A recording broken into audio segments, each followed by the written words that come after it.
Hello everyone, welcome you all. जैसा कि आप सभी को पता है, अपन ने पार्ट 1 में demographic structures of Indian society के कुछ टॉपिक्स कवर करे थे। जैसे कि डेमोग्राफी क्या होता है, डेमोग्राफिक की जो स्टडीज़ होती है उसकी इम्पॉर्टेंस क्या होती है। देन हमने 2 टाइप्स की डेमोग्राफी पढ़ी थी, सोशल एंड फॉर्मल।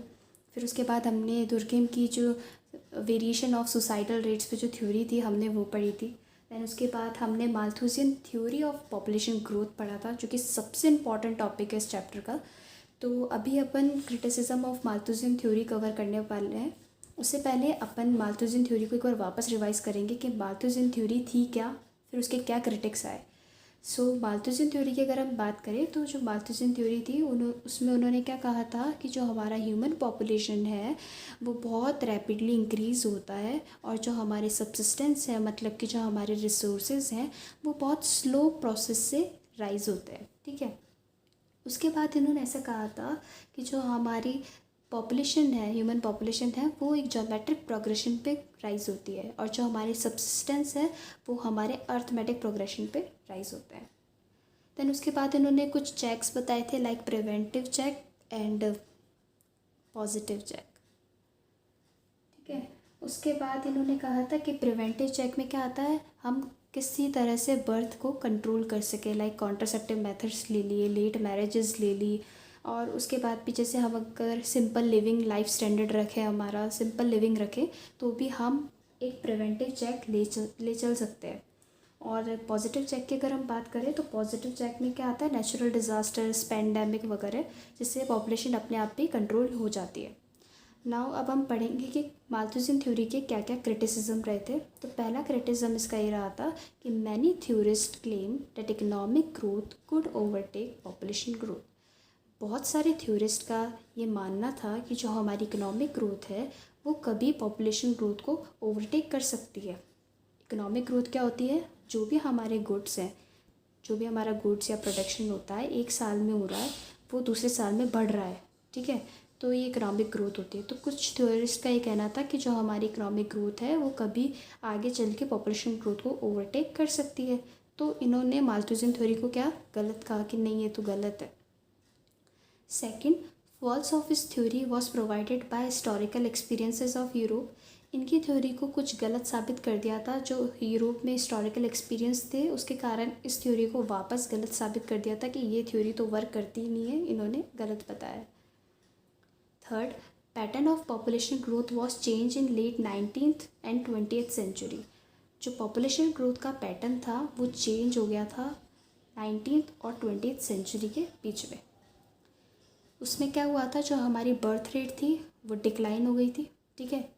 इनका क्या कहना था, हमारी ह्यूमन पॉपुलेशन क्या कर रही है, बहुत जल्दी ग्रो कर रही है, पर इस ड्यूरेशन में क्या हुआ था, बर्थ रेट था वो तो क्या हो गया, डिक्लाइन ही हो गया, और जो एपिडेमिक डिजीज़ थी वो अपने आप कंट्रोल हो रही थी।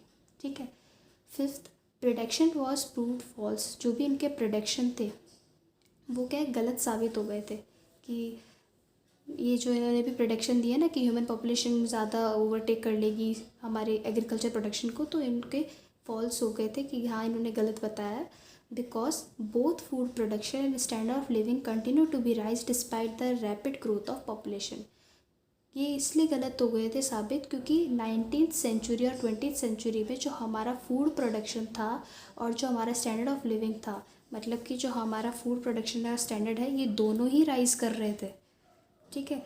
और रैपिड मतलब ये दोनों राइज कर रहे हैं और पॉपुलेशन ग्रोथ ही नहीं कर रही, ये दोनों कर रहे हैं। तो ये तो क्या हो गई, गलत हो गई, क्योंकि इनका कहना क्या था कि ह्यूमन पॉपुलेशन ही जल्दी से राइज होती है और हमारे रिसोर्सेज नहीं होते, पर यहाँ तो दोनों चीज़ें हो रही थी। Sixth, criticized by liberal Marxist scholars for asserting that poverty was caused by population growth। बहुत सारे लिबरल और जो मार्क्सिस्ट स्कॉलर्स थे उन्होंने इसको क्रिटिसाइज़ करा था ये कह के कि जो पॉवर्टी है वो किसके कारण हो रही है, पॉपुलेशन ग्रोथ के कारण। बिल्कुल सही बात है, क्योंकि हमारी पॉपुलेशन इतनी ज़्यादा ग्रो कर रही है, पॉपुलेशन तो इतनी हुए जा रही है, रिसोर्सेज इतने से हैं, तो यूज़ करने वाले ज़्यादा है और जो चीज़ है वो बहुत कम है, तो ऑब्वियसली बात है अधिकतर लोगों को तो पॉवर्टी में ही रहना पड़ेगा ना। Seventh, poverty and starvation caused by unequal distribution of economic resources. कुछ का ये कहना था, पॉवर्टी मतलब होता है गरीबी, स्टार्वेशन मतलब होता है भुखमरी या लोगों को कोई भी चीज़ इक्वली नहीं मिल पाई या कुछ लोग उसे अवेल नहीं कर पाए, एसेस नहीं कर पाए, उसे स्टार्वेशन कहते हैं। तो बहुत सारे लोगों का मानना था कि पॉवर्टी और स्टार्वेशन किसके कारण हो रहा है, unequal distribution of economic resources, मतलब जो डिस्ट्रीब्यूशन है वो अनइक्वल है। तो कुछ का ये मानना था। ठीक है, तो अभी अपन ने क्रिटिसिज्म ऑफ माल्थुसियन थ्योरी के कुछ 7 पॉइंट्स पढ़े हैं। अब हम आगे चलते हैं। आगे हम एक टॉपिक पढ़ेंगे, theory of demographic transition. Demographic का मतलब हमें पता है पॉपुलेशन की स्टडी, ट्रांजिशन मतलब होता है चेंजेस। ठीक है, तो population growth is link to overall levels of economic development. जो हमारी पॉपुलेशन ग्रोथ है वो किससे लिंक्ड है, हमारे इकोनॉमिक डेवलपमेंट पे। ठीक है, मतलब जैसे कि अगर हमारी इकोनॉमी ज़्यादा होगी तो हमारी पॉपुलेशन कुछ इस हिसाब से लिंक्ड रहती है। तो इसमें कुछ 3 बेसिक फेज़ बताए हैं पॉपुलेशन ग्रोथ के। ठीक है, पहला है प्रिमिटिव स्टेज। प्रिमिटिव मतलब होता है फर्स्ट, पहली, जिसमें अंदर आता है under develop countries. Under develop countries वो होते हैं जो अभी भी डेवलपिंग, मतलब वो उनके वहाँ पे हेल्थ फैसिलिटीज़ नहीं है, वहाँ पे कुछ रिसोर्सेज नहीं है, वहाँ की पॉपुलेशन ज़्यादा है। इसका सबसे बड़ा एग्जांपल है अफ्रीका। अफ्रीका बहुत अंडर डेवलप कंट्रीज़ है। वहाँ पे इवन अगर हम आज भी बात करें तो वहाँ पे एक ही वेंटिलेटर हुआ, वहाँ पे हॉस्पिटल्स फैसिलिटीज़ नहीं है, इसलिए वहाँ पे बहुत ज़्यादा लोग मर भी जाते हैं because of starvation only. Second stage की अगर हम बात करें तो उसमें आता है डेवलपिंग कंट्रीज़। डेवलपिंग कंट्रीज़ कौन कौन है, India, Pakistan, China. Even China भी डेवलपिंग कंट्रीज़ है। डेवलपिंग मतलब जो कि डेवलप्ड वाले कंट्रीज़ की लाइन में आने वाले हैं, वो भी डेवलप हो रहे हैं।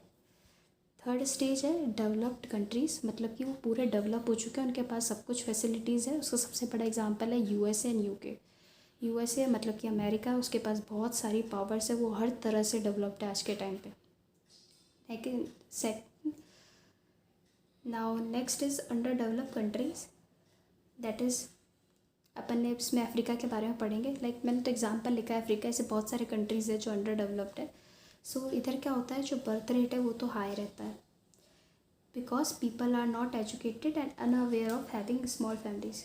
यहाँ पे जो बर्थ रेट है वो इसलिए हाई रहता है, क्योंकि यहाँ के जो पीपल हैं वो क्या है, अनएजुकेटेड है। ठीक है, यहाँ के जो लोग हैं वो अनएजुकेटेड है, इनको पता ही नहीं है, इनके पास नॉलेज ही नहीं है, इनको पता ही नहीं है कॉन्ट्रासेप्टिव मेथड्स भी होते हैं या ऐसी कुछ चीज़ें भी होती है जिससे हम बर्थ को कंट्रोल कर सकें। यहाँ का डेथ रेट भी हाई रहता है, क्योंकि यहाँ पे हेल्थ और मेडिकल फैसिलिटीज़ बिल्कुल नहीं होती है और इसी के कारण इनकी पॉपुलेशन भी लो होती है। अब हम पढ़ने वाले हैं डेवलपिंग कंट्रीज़ के बारे में। डेवलपिंग कंट्रीज़ में आता है इंडिया, पाकिस्तान, चाइना एक्सेट्रा, मतलब और भी बहुत सारे कंट्रीज़ है जो डेवलपिंग कंट्रीज़ के पार्ट है। यहाँ पे क्या होता है, बर्थ रेट बहुत ज़्यादा हाई रहता है। ठीक है, patriarchal society, man decides how many children to be born. Patriarchal society वो होती है जहाँ पे मैन का डोमिनेशन होता है, मैन की ही चलती है। तो वहाँ पे क्या होता है, मैन डिसाइड करते हैं कि कितने बच्चे बॉर्न होंगे। डेथ रेट यहाँ पे लो होता है because availability of medical facilities, यहाँ पे मेडिकल फैसिलिटीज़ अवेलेबल होती है जिसके कारण जो डेथ रेट है वो लो रहता है। पॉपुलेशन अगर हाई होता है तो हम उसे पॉपुलेशन एक्सप्लोजन कहते हैं, ये अलग से टर्म है, इसमें कंफ्यूज मत हो जाना। पॉपुलेशन एक्सप्लोजन का मतलब होता है कोई चीज़ का एक्सप्लोड होना। एक्सप्लोड मतलब होता है राइज़ हो रही है, बहुत तेज़ी से फैल रही है, बढ़ रही है।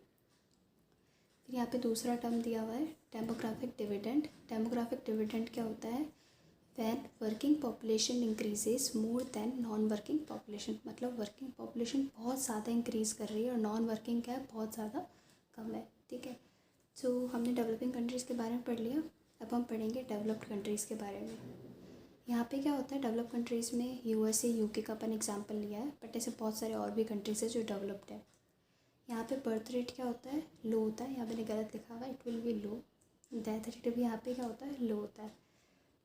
बर्थ रेट यहाँ पे लो इसलिए होता है क्योंकि यहाँ पे लोग एजुकेटेड हैं, अवेयर हैं, उन्हें कॉन्ट्रासेप्टिव मेथड्स के बारे में पता है, तो वो फैमिली प्लानिंग करना जानते हैं, इसलिए यहाँ पे क्या होता है, बर्थ रेट भी लो रहता है। डेथ रेट इसलिए लो रहता है क्योंकि यहाँ पे मेडिकल फैसिलिटीज़ और हेल्थ फैसिलिटीज़ बहुत सारी हैं, तो इसलिए जिसके कारण इसका पॉपुलेशन भी क्या होता है, लो होता है। तो अपन ने डेमोग्राफिक ट्रांजिशन में कुछ 3 फेजेस पढ़े, प्रिमिटिव, सेकंड स्टेज और थर्ड स्टेज। तो यहाँ पे प्रिमिटिव में हो गया अंडर डेवलप, सेकंड में डेवलपिंग और थर्ड में डेवलप।